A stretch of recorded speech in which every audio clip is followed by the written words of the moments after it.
Today we're at Dothan Pediatric Center. I'm with Dr. Michael Ramsey and Dr. Michelle Freeman, and I want to talk with you a little bit about the cuts that have been proposed by the Alabama legislature and the governor that affects health care and how it affects children, which is a 10% cut this year and 30% cut next year.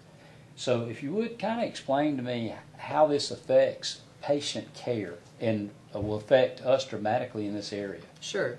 Alabama Medicaid, a lot of people don't realize how important it is to the care of children in Alabama. About 40% of the children in Alabama are covered with their health insurance by Alabama Medicaid.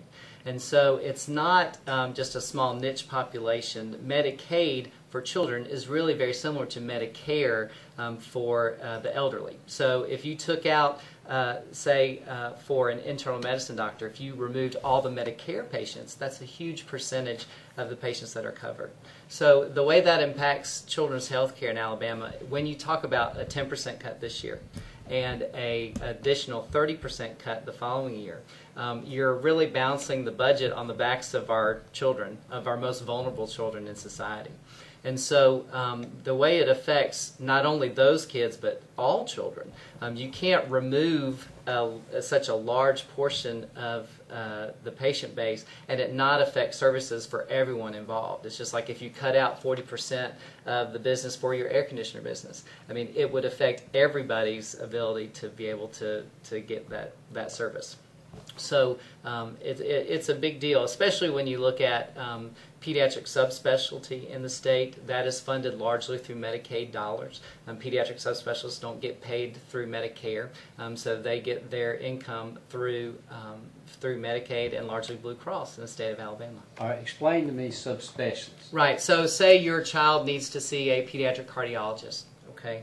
Or you have a newborn baby who is going to have to be transported to Children's Hospital. Those services are largely funded through Medicaid. Even if you have insurance, the ability of those people to provide service is directly related to Medicaid dollars. So if, say, those services aren't able to be, or their income is decreased through Medicaid cuts, then they may have to start cutting back on services available for all children. So it's not like I have insurance, my kid's going to be protected. This affects everybody involved. So if my child is diagnosed with something and needs to go to Children's Hospital, this affects that. Right, and this isn't just a scare tactic. I mean, this is something that people don't understand how all these things interrelate. And so because Medicaid is so important to children's health care, for the health care of children, okay, it not only affects those kids who have Medicaid, but it also affects all children, even the ones who have other types of insurance, because it's such a large percentage of the pie. What are some things people need to do to get the attention of the governing body? Because this is really our Alabama legislators, our senators and representatives. Y'all are being proactive. What needs to be done? This is a critical time right now because the legislature is looking at the general fund for next year and how they're going to fund it. And as we talked about, there's been the proposal for massive cuts. Almost a third of the whole budget is looking at being cut. And what we're trying to do here in the area is the local pediatricians are trying to get attention to this issue so that people can contact the governor and their legislator to let them know how important children's health care and the proper funding of health care is to our area financially and for our kids' access to health care. One thing that I think that the state AAP, the American Academy of Pediatrics, has proposed is increasing taxes on cigarettes. Alabama has one of the lowest cigarette taxes in the country. A $1 increase per pack on cigarette taxes would provide an additional $200 million to the general fund. It would prevent a little over 70,000 children from starting smoking and save 30,000 lives. And it would still bring us at or below the national average for cigarette taxes.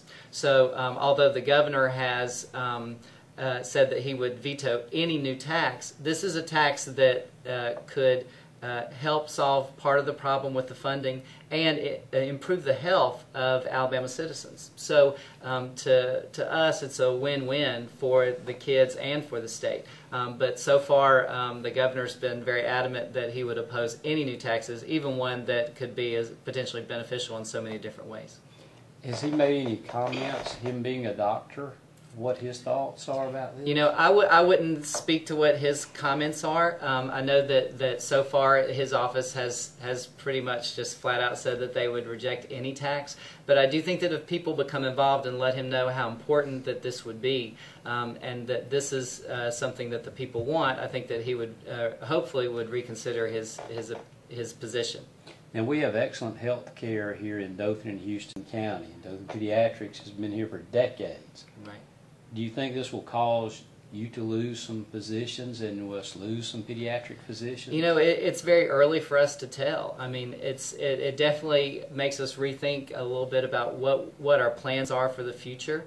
You know, there may be some. We're going to try to continue to take care of those kids that need it, because that's what we've kind of dedicated our whole careers to. You know, one of the things that we've always prided ourselves on is we don't currently have Medicaid appointment spots and Blue Cross spots. If a child calls and they're sick, we put them in a spot. And so we don't want to have to change the way that we practice, because those are the kids who really need it. Okay, you know, so right now I think the future's uncertain of what that's going to hold. But you know, we have to be open to that, unfortunately, of what kind of changes we'll have to make. And Ricky, we're very blessed because we do have such a strong health care in this community. We're also advocating for areas outside of the Wiregrass as well. We already know that there are physicians that are not going to be able to keep their doors open without this patient population, that are going to have to leave the state, lay off staff. So it's an economic issue. We may be able to absorb some of it, but we clearly feel like it's going to affect pediatric health care all throughout the state. Right. There are a lot of practices who have 70% plus Medicaid, and those guys are not going to be able to weather these changes. I mean, in meeting with them last week, I mean, a lot of them are already making plans to cut staff and starting to look elsewhere to practice. I've not seen many physicians, and y'all took time, both of you physicians, out of your practice to talk about an issue and a political issue. So this is seems to be a very urgent and important issue, because not many doctors do take their time to get politically active. Well, it's our job to be advocates for children. That's what we're trained to do from the very beginning, is to realize that we're also here to take care of the children on a daily basis, but we have to advocate for them because they don't have a voice of their own. They don't tend to vote, and so they don't get the attention that they really should.